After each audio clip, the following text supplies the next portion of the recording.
దేవుని ద్వారా ఏర్పరచబడిన నాయకులకి గొర్రెలకి తేడా.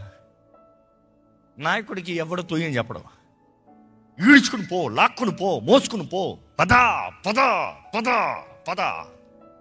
దృష్టి కలిగిన తండ్రి, దృష్టి కలిగిన తల్లి బిడ్డలను తరుముతూ ఉంటారు. బిడ్డలు ఎలా ఉంటారు? ఇంటికి పదండ్రా అర్జెంటుగా పోవాలరా అంటే అప్పుడు టీవీ పెట్టుకుని కూర్చుంటాడు. డిసిప్లిన్ ఉందా? డిసిప్లిన్. స్థిరత్వం లేని వారి జీవితంలో దేవుడు దీవెన చూడలేరండి. విత్తాల్సిన సమయంలో విత్తు, కోయాల్సిన సమయంలో కోయి. ప్రతిదానికి సమయం ఉంది.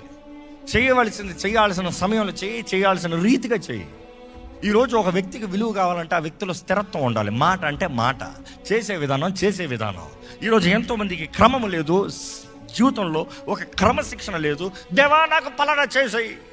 ఎట్లా చేస్తాడు దేవుడు? ఇశ్రాయేలు చూడండి, దేవుడు ఒక అద్భుతం జరిగిస్తే 2 రోజులు నడుస్తాం స్తుతి, మరలా ఏదైనా అవసరం వస్తే సనుగుడు, జ్ఞాపకం వస్తే ఏడుపు. మేము ఐగుప్తులో చేపలు తిన్నాము, మేము పలానా తిన్నాము, మేము అవి తిన్నాము, మాకేంటి ఈ సవిసారం లేని ఆహారము.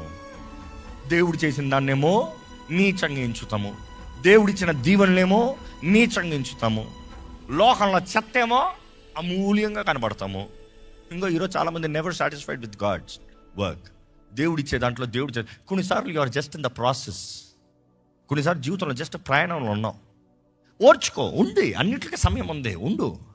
బిర్యానీ తినడానికి సమయం ఉంది, పప్పన్నం తినడానికి సమయం ఉంది, ప్రతిదానికి సమయం ఉంది.